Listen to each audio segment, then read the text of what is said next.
You're listening to The Blue Jungle, the podcast about sports at Georgia State University from The Signal. On this podcast, it's part 2 of our 3-part discussion on compensation for student athletes. The panel discussed how student athletes can be compensated with shares from revenue that the school can make off of athletics, and what will be the fairest way to distribute them. To continue this discussion, here's now Michael Gaither, Rashad Milligan, and Ben Abrams.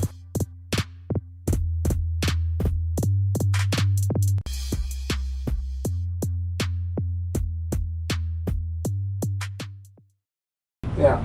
Honestly, my bigger concern is just, if there was a way where they could, make sure everyone, whether it's scholarship or stipend or whatever, make sure that, I just think that at least there's some form of equality, because it doesn't seem like there is right now. I mean, in all honesty, because it's like I said, football, it seems like football is completely covered, but volleyball or men's volleyball or, golf isn't. Well, even I'll say this, I'll say it's going to sound heartless, so please, volleyball people, don't kill me. But if you're not creating a revenue, then why do you deserve a profit?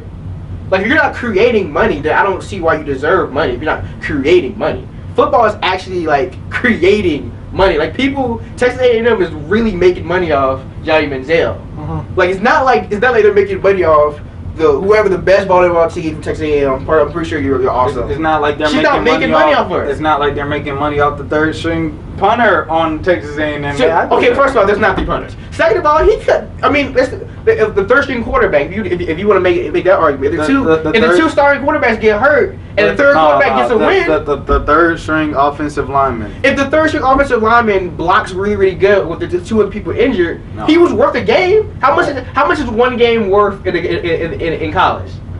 How many kids never see the field, bro? Okay, how many of them? Okay, but even majority of them actually. How many of them are doing practice and everything? How many of them are doing practice? So just because they practice, they should get paid as much as Johnny Manziel? I mean, that makes no sense. I mean, the practice squad. Okay, basically what I'm saying is we can figure out how much they can make later on. It's very a variable though. It's like RJ was worth this much, and then he made the shot, and then he's worth this much. Well, that is a good point. It's like the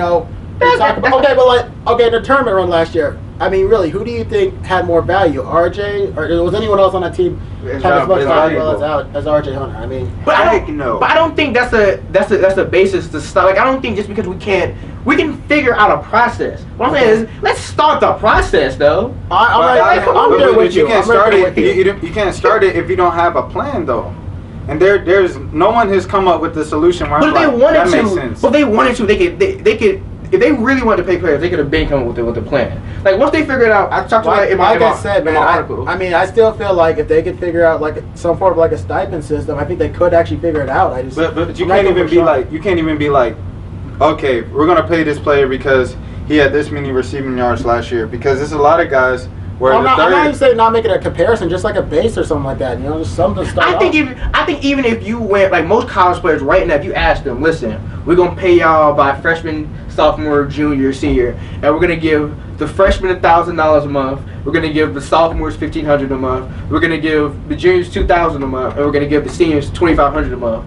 Even players that are stars will be like, bro, I'm not getting anything. I'm so happy to get this money right now. So I'm saying you can figure out stuff. Like, you can tweak a process. Right. Like the process isn't perfect in the beginning.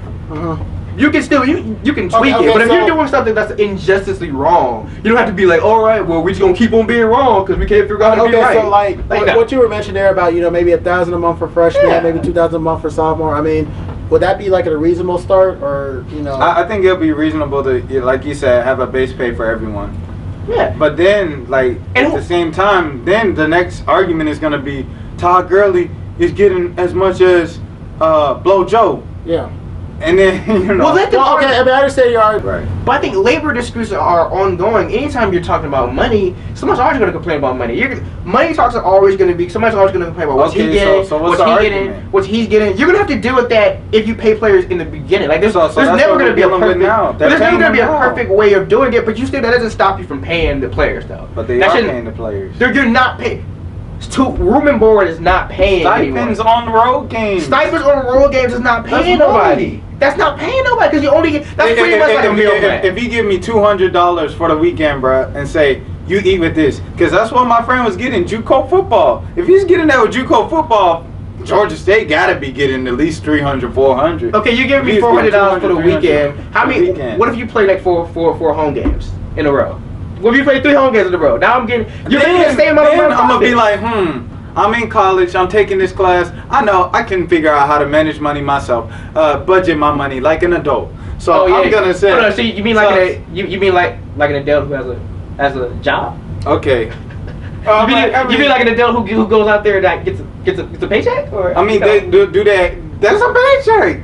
If you give me a check for $200, $300, bro, for a road trip, we going to Wisconsin tomorrow, and we need money for to eat at night once we get into the hotel and all that, and in between time after the game and all that. $300. I spend $100 because I just eat at Taco Bell and some stuff. I have $200 that I could keep away for the next time we have a home. So you mean to tell me you're okay with the players scrambling for $200 and Nick Saban out here? Okay, I wonder what Benz I should buy today. Wonder Woman with Lamborghini. Like that. That's cool. That's all right. Well, I mean, that's cool. Nick Saban is there forever.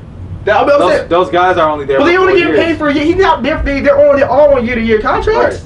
So they technically are there for the same time. So you're okay with the football player like, all right, how am I going to divide this $500 for the month? And Nick Saban, all right, how am I which Lamborghini I want to buy today? All right, they get paid $1,000 a month. They already spent $900. Because some kids don't know how to manage money. But that's their so now they have $100.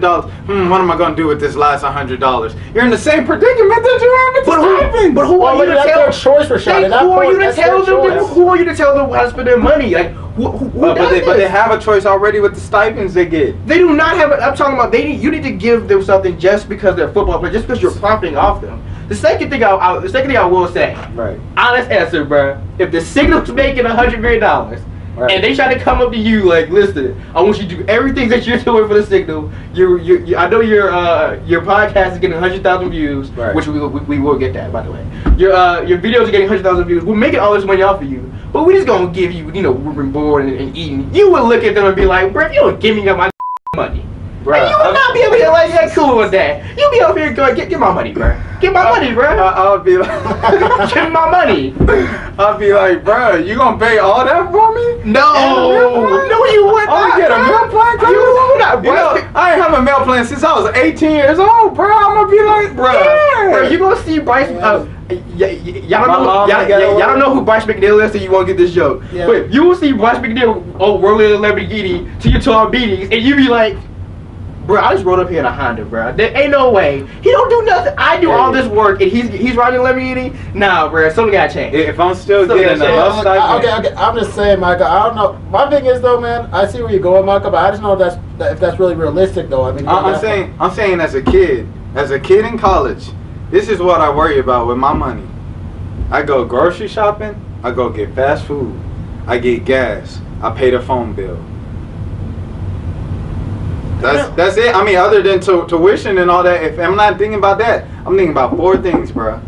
And I could take care of that with the little stipend I'm getting right now.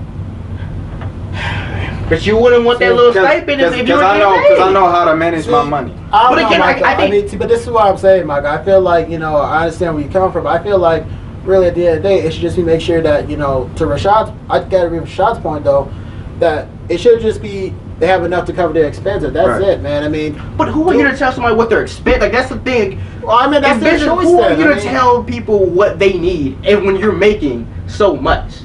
Like I even talked about in my article. I think the main reason that people, because you just did it, the main reason people are so passionate about not paying players is because we look at college from our perspective, and we don't look at it from the athlete's perspective. Yeah. We look at it like everybody in college struggles. Everybody in college struggles. True. Everybody in college struggles, and I'm doing this, so why should this athlete get this much money? But then again, also, I'm living off this. Don't take into consideration that the athlete has to practice and find time to study, which a lot of them really have a hard time doing. I mean, USA Today did a study on this. They're spending 44.8 hours a week on football, bruh. If you're spending 44.8 hours a week, bro, that's a job, bro. Yeah, that's a job. That's full-time and overtime. I'm going to give you a real answer. What job could pay you in tuition? Like name one job in the entire world that pays people in housing. There's not a job that exists that can do that. There's no job that because our labor, everything about labor was not work. Then at that point, you have to ask. Then at that point, you have to ask. Okay, should you just pay them and then have them take care of their own room and board and all that stuff? I mean, you know what? I'd rather you pay me $100,000 a year and then tell me, listen, you figure out where you live at. Okay, you figure out your tuition. Right. If I knew I could get $100,000 to get to college, I would go so much harder, bro, growing up with that basketball in my hand. I mean, $100,000, bro. Dude, I would play football, honestly, man. But these kids, they not college students anymore, bro. These people are business people, bro. You go to Flyers. These people promote the game. I go to Flyers. I was at the game, the Ball State Georgia State game. Why I see who's number 2? Who's number 2 on the football team? Safety. Oh, Baker. Why I see Baker on the screen? Hype it up. All right, defense. Hey, bro, he ain't pay for this, bro. Yeah, how y'all use this man to promote the game while giving him no profit from the game that he's actually playing in? Like, you're using this man to sell tickets and not giving him any money from the actual tickets. Georgia Tech does it all the time, man. You know, it's they crazy. The same way. That is crazy. I would not be in a Signal. I love the Signal. If the Signal did a commercial and that commercial was giving them advertising money for like $100,000, I better get something for that $100,000. Now they get $100 million. You damn sure they gonna give you something, and you're not about to give me no dorm room when you know I can find something cheaper, or you're not about to give me no tuition. Majority of the guys that you're arguing for, they're bro. gonna get money from it next year. No, bro. No. You talking about in the NFL? I'm talking about everywhere. No. I'm talking about Bobby Baker. Pump it up. If you're good enough to do that, to be one of the faces of the team in the D1, in a D1 program that's making money, you're gonna play professionally somewhere. So it's not. But what if he doesn't? Like, yeah, what if he gets injured? They still profited off of. They all play somewhere. Dude, I'm saying if he tears his ACL or he breaks his leg, I don't want anything to happen to number 2 Bobby Baker. I'm not gonna let I don't want anything to happen to him like that. But if anything happens to him where he can't play anymore, he's not gonna get any of the profits from playing at Georgia State. Georgia State's keeping all that money that they got for him selling the game. Like, they're probably gonna give him a job in athletics after. Oh, but really? Well, so you do this for the okie dokie? I mean, come on, bruh. I'm saying, bruh. Come on. I saw a thing about when I first got here and I transferred in. You know, it was infamous flyer in Georgia State history. It had the basketball schedule. They had RJ, Ryan Harrell, unfinished business. These men were selling them like they had NBA team, and you ain't get with them nothing. We can't get. The guys are transfer students. Come on, bro. We can't get five. Like I think, like I said, like what I said at the beginning. Yeah, but you can get. I mean, hey, you can't tell me Ryan Harrell wasn't getting no money, bro. That man had a different pair of shoes on every day. Legally, listen, I don't know what he. I don't know what he does. Either Calipari, someone from, because he used to go to Kentucky. Either Calipari was giving that man some money. I don't know, but even then, I don't want to snitch on you, Ryan. You but even then, if you know anything about economics, if the fact that people are playing players right now just shows that it should be happening already. Because that's what the market, like you're competing against the market. I think that's the thing. I don't think there's any disagreement that it should be happening. They should be getting something out of it. I just, like I said, I don't think there's a perfect way to figure out, one, how it can be done, and two, what's proportional. It doesn't. I don't think it has to be perfect. The NFL isn't perfect. The NFL players argue over money. Mm-hmm. That don't mean they shouldn't get paid. I don't think I think it's 2 different arguments. Like I think if we do a podcast, all right, what's the best way to pay athletes? I'm cool with that argument. Like, okay, we'll figure it out. We can figure it, but at least we're talking about paying them. I don't understand the argument of, I mean, we give, like it says, the pimp code. I feed you, I give you somewhere to sleep at night, I educate you. What else do you want? So why you sip this $20,000 champagne? What else do you want? Like, bro, come on, man. Everyone, come on. This is some pimping stuff right here. And then they have no rights while they're in college, by the way. Like, they have literally no rights. They don't. If the college coach was to cut them, they just lose their scholarship like that. Like I'm not even gonna say this example. Well, I am. Like if the one of the football players on the team slept with one of the college coach's daughter or something, he could get kicked off the team just for that, and there's nothing he could do about it. Like nothing. Right. Like so we were talking about powerless people who still don't get it. This is some indentured servitude stuff right here. Like Josh Rosen this week, he came out. For those who know who Josh Rosen is, he's the UCLA quarterback. His mom, the Wharton School of Business, I think it's in Chicago. his mom comes from that family, and his dad was like Ivy League student. So basically, his parents got bread. Mm-hmm. So he came out there. He was like, amateurism, where they sell my jersey.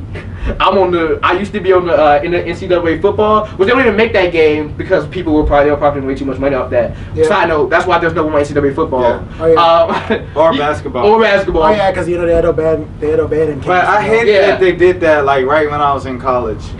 I mean, I hate that they didn't get paid, but right. I hate that right when I was in college. I wanted to play with my friends, man. Like I said again, I know you cited some problems, but again, so there's no way that you can compensate them at the end of their college career or when they graduate. There's even if you wanted to do, like, let's say if I'd go with that if you had an independent person do it. Like if you had an independent firm that wasn't getting paid by the NCAA and wasn't getting paid, like somebody they both agreed on. Like first of all, I think college football needs a labor union so they can, because they can't argue for themselves. They're college students. They're like, they don't understand labor deals or lawyers. They're getting educated for They're getting educated for it. So I think they need at least some representation on their side. They become employees at that point. They're no longer students. I mean, you work 44 hours a week. Yeah, what are you? Right, yeah, right. You're an employee, dog. You ain't no student. Or hey, full time, a full week is 40 hours. Anything above 40 hours is over. So they working overtime. Y'all, I know that number by heart. I can name yeah, he know that over. They say when you get overtime, 40 hours. hey, I know that. Okay, so just some representation. And so let's say, a trust fund, like, we'll give you this much money for how much money we profit off of you while you're in school. So a cat like AJ Green, we sold your jerseys like this. Yeah. We use you to sell this many games. We'll give you this money. If they want to do that, okay, I might be, as long as the school's not handling it, and as an independent person handling it, I'd be cool with that. Yeah. I think that's okay. I'm just saying, happy medium. But this is kind of controversial though. Let's say like kind of like a commission thing. Yeah. We're paying you based off how many jerseys you sell, how many commercials we put you in. I mean, but then that's like, okay, the second string kicker, because there are 2 kickers on teams. Yeah.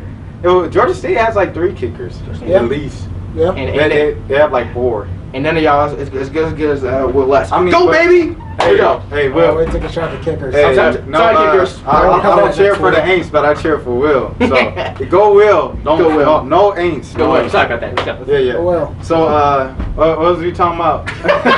We were talking about how the second string kicker, may not make right. So that kicker, he's still going to be hungry after the game because the diner halls are closed and they just got back from Wisconsin. Yeah, so now what? That's what I'm saying. You could, I still think if you paid them by classification and then gave them bonuses for their jersey sales, that you could figure that could work. See, I agree with that. The only reason why I'm entertaining the thought of maybe like getting them something at the end when they graduate or something, or after their collegiate careers. Because my feeling is that if they're getting paid now, beforehand, and once it's known and everything, I just feel like the situation's gonna get like the NFL, where it's gonna get ugly at some point, where you're just gonna start having players feel like, no, I deserve this much, I made this much, and they're gonna start holding out. I just feel like it's gonna come. I mean, if they want to hold out for their money, that's their right to hold out for their money. Like, if I have college kids holding out. If I feel like I'm not getting paid, but if you hold out, do you go to class? You can't go to class because you're holding out. I mean, if they held out right now, they would get paid. Like, okay, please don't anyone from NCAA sue me. But if the basketball players all decided they weren't going to play the NCAA tournament right when they were going to do the NCAA tournament in March, they would find a way to pay them. Like, holding out would be the way that they could all get paid. Like, especially the football. I don't know, if you had the top 25 schools say we're not playing until we get paid, right? Somebody would come up with okay, we're gonna figure out to pay you. No. They would work on that week. Like, they're not about to miss them games. No. So they will. So they will work out that game. If the NBA missed out on games, but see, what the thing with the NBA is already getting money, like from video games. For college football, you're only making money from the games being played. Also, another thing is that at some point there's gonna have to be some sort of collective bargaining process at some point. Between the NCAA. But who represents the players? Former players. I would say, that's what you have lawyers for that. They have to get a union. They're not going to unionize it. Yeah, unionize. I mean, they try to do that with Northwestern. Who's going to organize it? I mean, the business students, the smartest business. No. You don't have to be. You can have labor representatives like you do in the NFL and NBA on each team who wants to be like the union rep. Yeah, I can see how that could play a public. As soon as they say that, all it's got to say is union, and then half the country gets get scared out of their mind about it. I mean, half the country gets scared out of their mind, but I feel like some people who are scared are in unions. Like, ask teachers about unions. Yeah. Ask policemen about, especially police. Like, not taking a shot at any policeman, but a lot of stuff that they get away with is because they're in a union. And that's the thing. And that's the thing. Once you get to that point again, how does this thing get? Is there going to be a pension? Is there going to be That's what I was thinking about, pension, man. Pensions. Could there be a pension for their career? I mean, you can get into it, but I think all of that is reasonable things to talk about. Yeah. And I'm glad to talk about that step. Right. We gotta get out of the step of should they be paid. Like, I feel like this is like the step of like when black people couldn't vote and we were like, well, how would they vote? How would this work? I mean, how would they get to these places? Like, let's work about that afterwards. Let's just get them to vote at first. Like, let's get to that, and we'll figure out how this stuff happens afterwards. Like, we're taking way too long on this. I think it'll motivate. That'll solve a lot of the one and done problem. You've been listening to the Blue Jungle Podcast, produced and edited by Bid Abrams, with music used with courtesy from Kevin MacLeod at Incompetech.com. The Blue Jungle is a presentation of The Signal, the independent newspaper for Georgia State University. For more podcasts, as well as other stories and content, you can visit us on our Twitter, Facebook, and YouTube pages, as well as our website, GeorgiaStateSignal.com.